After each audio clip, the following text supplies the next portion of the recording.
All right, so we talk about body positions here. We're going to give you 3 things to focus on as you do this. Even if you're by yourself, set your camera up against a wall and run through so you can watch it in slow motion.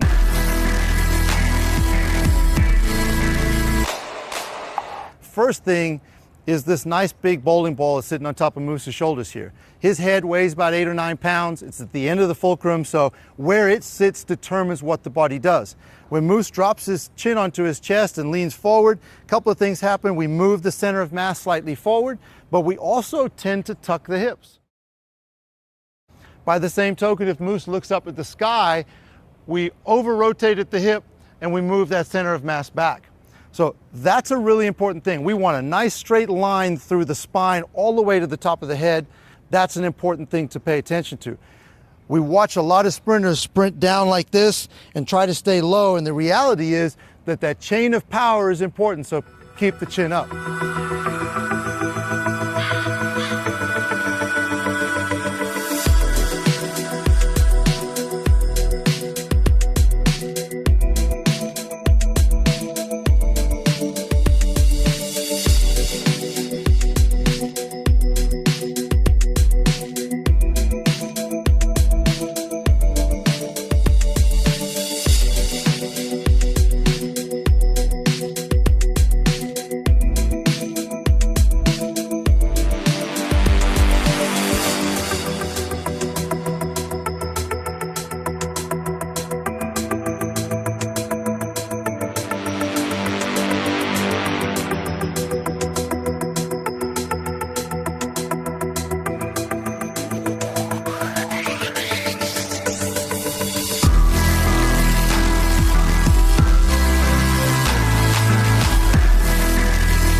Where we contact the ground is hugely important.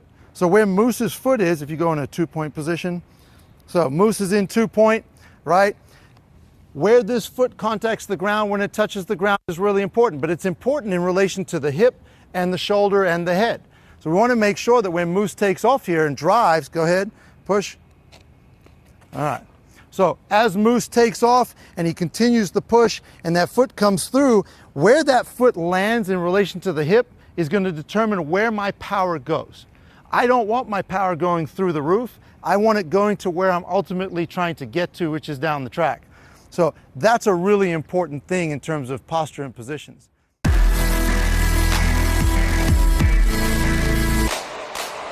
The last thing that I'd like to focus on is low heel recovery.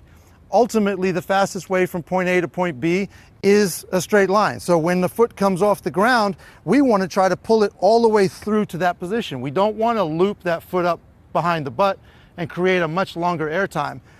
Understand that positioning with an athlete can result in you scooting and dropping like this. We don't want to do that. We want to pull to a position of power.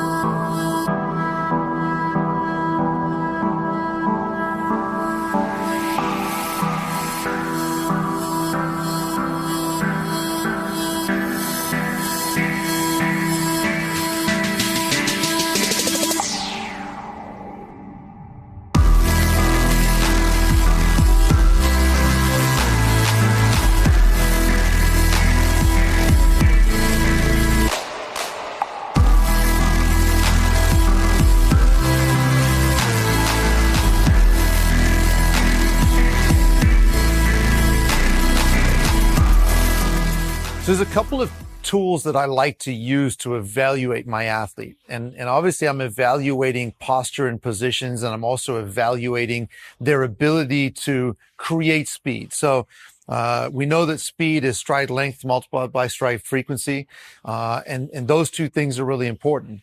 But ultimately, when I take my athlete and I watch them on film and slow it down into a slow motion film and watch how the body is moving, I want to make sure that the movement is horizontal. The body is creating movement down the track. I don't want sideways or vertical movement. I want the power going where I want to go. So that's the very first tool. I'm taking that athlete and I'm saying, okay, the knee drive is moving me where? Is it moving horizontally? Is it moving vertically? Where am I going? What are the hands doing? We know that the body uses the hands to balance, but it also uses the hands for power. And oftentimes athletes will zigzag down the track because the hands are moving side to side. So I'm making sure that I'm not only watching the athlete from the side, but I'm also watching them from the front. Those tools, those things that I'm looking for are constants.